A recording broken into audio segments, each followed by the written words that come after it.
Водици. Водици или богојавление е денот на кој според христијанското предание Свети Јован Крстител го крстил Исус Христос во реката Јордан. Се прославува на 19 јануари кај црквите што го користат јулијанскиот календар, вклучувајќи и македонската, а на 6 јануари кај црквите што го користат грегоријанскиот календар. Со тоа му се дава значење на крштевањето како една од повеќето свети тајни на христијанството. Крштевањето значи и духовно раѓање, односно почеток на човековото живење во верата. Затоа, кумот се смета за духовен родител на крстениот и најблизок роднина. Со овој празник завршуваат не само 12-те, така наречени некрстени денови, туку и циклусот зимски празнувања во кои спаѓаат уште и свеченостите поврзани со Бадник, Божиќ, Нова година, односно Василица и слично. Богојавление бил празник на предхристијанскиот бог давател, Дајбог, кој ги исполнувал желбите на луѓето кои му се обраќале при отворањето на небото. Имено, според верувањето, ноќта спроти празникот, точно на полноќ, на глуво доба, се отворало небото и на сите што биле будни и ке го дочекале тој час, Бог им ги исполнувал желбите. Според едно предание од Охрид што го забележал Кузман Шапкар, некој човек што во овој миг гледал низ прозорецот, сакајќи да има еден осмак пари, по погрешка рекол: "Дај ми, Господи, еден осмак глава." И за чудо, на часот главата му пораснала колку еден осмак.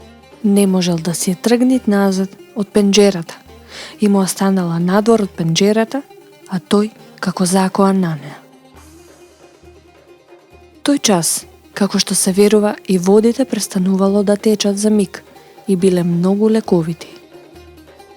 Од таа вода да се налеело можело да се лекуваат разни болести. Ако пак не се налеела во тој миг, водата можела таква да се направи откако ке се освети или покрсти по специјален обред што го изведува свештеникот.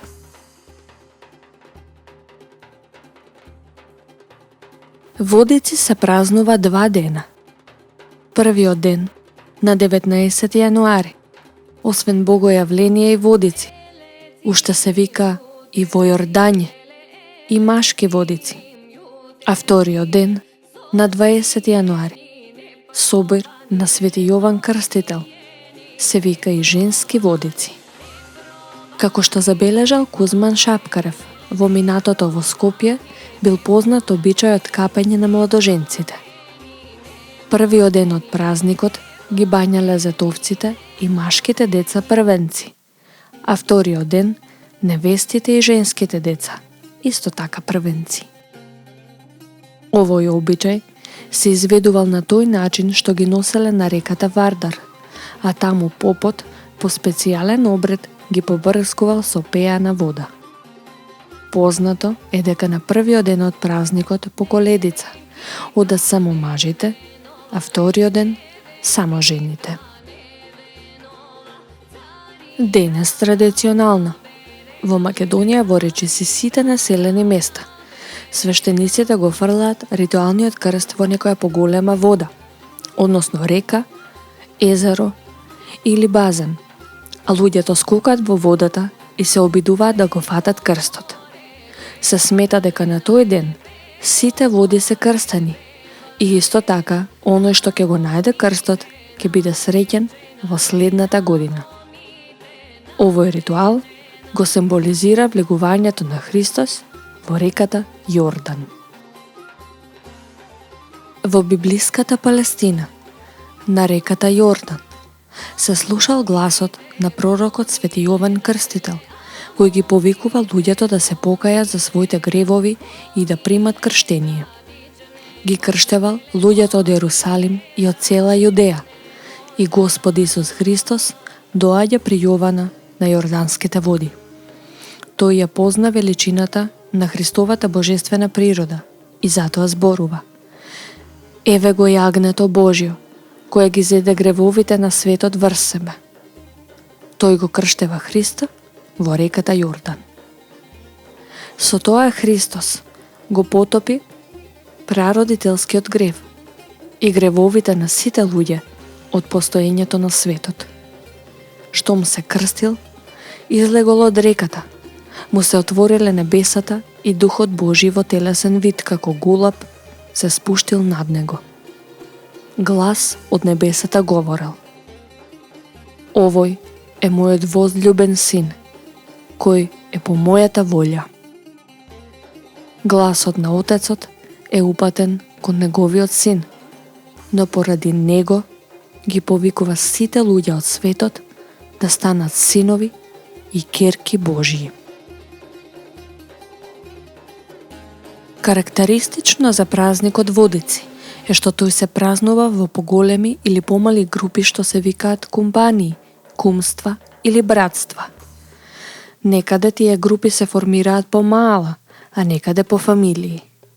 Сите членови од компанијата се сметаат за роднини и меѓусебно се обраќаат со Свети Јоване, побратиме и слично. Според дамнешните сваѓања што ги прифатила и црквата, кумството е сродство, па за кумовите, како инаку за крвните роднини, важи законот за екзогамијата. Ако се земе предвид дека во христијанската религија Свети Јован го крстил Исус Христос, значи тој го има кумството. Во песната од Западна Македонија: Или татнет, ил се земја тресет, објавена во зборниците на Јастребов и Икономов, во силна борба Свети Јован го добил кумството и побратимството. Секоја компанија има свој кум, кога уште го викаат и Свети Јован. Тој го чува крстот една година, од едни до други водици, што значи за тоа време го има кумството. Менувањето на кумството се врши построго во становен ред, најчесто по старост. Кузман Шапкарев забележал дека во некои села во Охридско крстот, а со тој кумството, се откупувале со наддавање.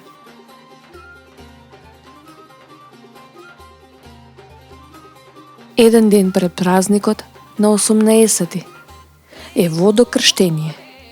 Некои го викаат водокрст или водопост. Водокрст доаѓа од крштевањето, односно осветувањето на водата, а водопост поради тоа што се работи за строг пост. Рано наутро, на знакот од камбаната сите кумови одат во црквата. Секој со себе носи котле со вода и во него крстот што и припаѓа на таа компанија.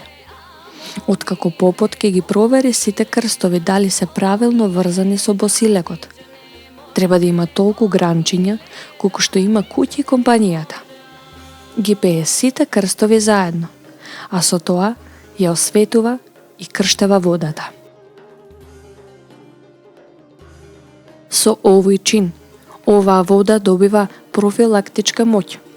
Со неа во текот на денот се прска низ куќата, шталата и другите простории и има цел да ги избрка сите лошотии.